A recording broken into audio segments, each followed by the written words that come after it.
If you don't know what RASTAR is, please check out last year's CitizenCon. They did talk about it. They did say that this is the way that they are building. This is the new internal program that they are using to build outposts. We're going to discover the progress made with RASTAR in this video here.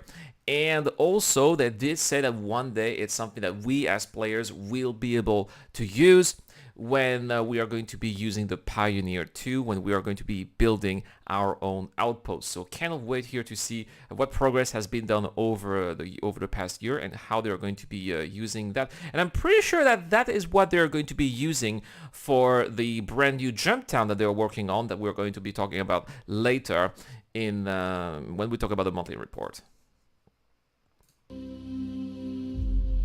Looks like we have Pyro 3. The purpose of RASTAR is to make the thing easier for the devs to place location at the surface of a planet. Alright, okay, so we're looking at Pyro 3 here, and this looks like some kind of tiny little colonialism outpost. I love that location here on this plateau on top of that valley. It's too bad there's not a river here. I would have loved to see a river flowing here and then having some kind of waterfall. But anyway. And in the end of a real simulation. Oh no, I missed it up here. What did I Placing click? outposts throughout both the Stanton and Pyro systems. We're gonna do that again. Sorry about this. The whole purpose of RASTAR is to make the thing easier for the devs to place location at the surface of a planet. Yeah, that is really nice. And in the end it will... And look at that, we are looking at Pyro 1. Pyro 1 is also going to have some of those outposts. That's, again, which I find really weird, because Pyro 1 is supposed to be this, dead place that's so close to the star. I mean, look at the star. It looks so big in the sky, right? It looks like we're so close to it. So it's really weird to see that people have actually settled that planet. Will be used as the system for players to build their bases. We have RASTAR because the previous system based on prefab was quite hard to use and not up to scale for the scale of... Yeah, I mean, of course it's not up to scale, guys. Did you see just how small those outposts are? They're all the same space. Almost all of them are the same size. Oops. They're all the same size, and they're not very interesting, right? They look all the same size, and yeah, not really up to scale. There's nothing grand about these outposts. There's nothing really interesting, and it seems like they definitely feel like placeholders. So the fact that they do have a tool that allows them to custom build those outposts out there in the verse is probably going to be bringing more diverse content as well for us, the players. And the scope we want for our planet density. Any changes to the planetary generation, like for example, you just change a canyon, you add a canyon to the planet, you'll have to redrop every modules at the surface of a planet to be sure they are well aligned with the new terrain and the new modifications of the terrain. Yeah, that's how it was before. RASTAR makes that better by allowing, first of all, the ability to directly follow the modification of terrain topology. So we don't have to refresh anything. Plus, it gives us more granularity. And that is awesome. So let's say you decide to add a cliff right there at the edge of this building. Well, thanks to RASTAR, the building we have some foundations that will go down the cliff as well to keep it stable. And also visually pleasing at the same time. That's super cool. Modularity of the locations. I mean, look at how easy it looks. I mean, I don't know if it's really easy or not because I'm not a game developer, obviously, but it just looks so easy to, just place those elements, boom, boom, boom, boom, and there you go, you got your outpost. And that's what I want to do, because as I said, I'm not a game developer. You guys are probably not game developers too, but one day maybe we'll have a pioneer in the game and we will be the ones putting these outposts out there in the verse. We need that to be as easy as possible so that we can do that ourselves. Backers should be caring about RASTAR and all these improvements, because that's the way we will be able to give you, the players, the most dense area we can imagine to keep in line and have all the planet. Wait. When he says the most dense area, there we go. Look at this outpost out there. They got, buildings over there, buildings here. It looks like almost a little village. That's what we're looking at here. We're looking at a little outpost that kind of looks like a little town.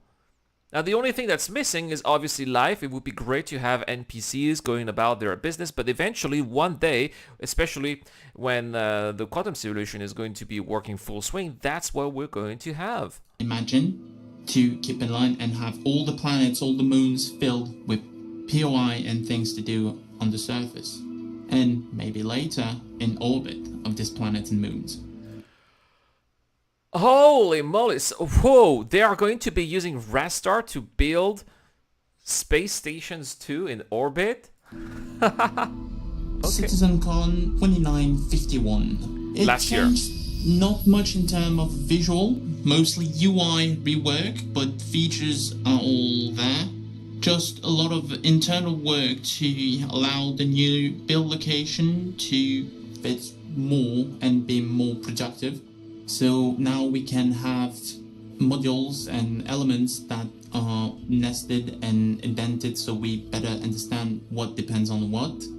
And we also added the ability to collapse parts of the tool. So they just randomly click here on the UI. There's a little bubble here that goes on the screen. Boop, they click, and there you go. The structure just appears. Boom, just like that. To have a better understanding and more focused work on some parts of the tool.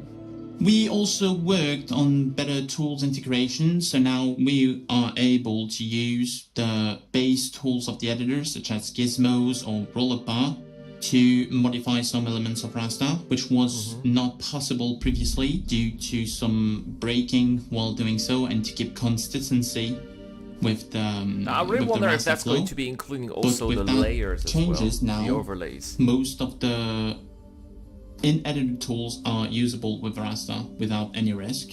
We also moved the object containers used for RASTAR to streaming object containers to keep in line with the whole streaming process of the network system. So now we gave the ability for the server to load and spawn and despawn some locations and elements at will to avoid crowding the whole server memory. Of course, right? We don't want those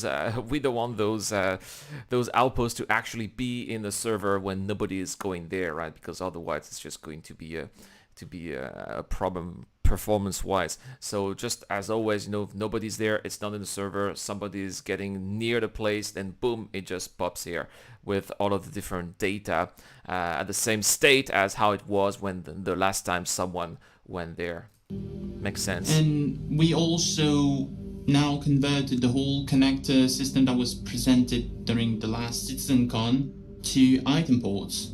So now, again, to keep in line with the in-house way we do things and to better integrate some elements such as the resource network that will later be available on the locations. Okay. I'm quite happy with the result of RASTAR. Yeah, it definitely looks great. So all of this here was put with their RASTAR system. I love the broken wall here where you can. There's actually a gun on the other side. This looks so dangerous. There is quite some work to do on it, but the result is promising, and I'm pretty sure. There we go. Some of the refineries here that Gerard did say that one day we'll be able to use as players. This is located here. Looks like it is Paro 1. Oh, you're gonna love the location we will roll out with RASTAR. Well, it definitely looks very What did we interesting. learn this week? Well, we learned that the What did we learn? Yeah, what did we learn, right? All right, guys. Oh, wow, so cool. They got the gray cat helmet as well. That is, I would love to go to that virtual spaceship one day in the Cloud Imperial Game Studio. It's a really nice set that they've had.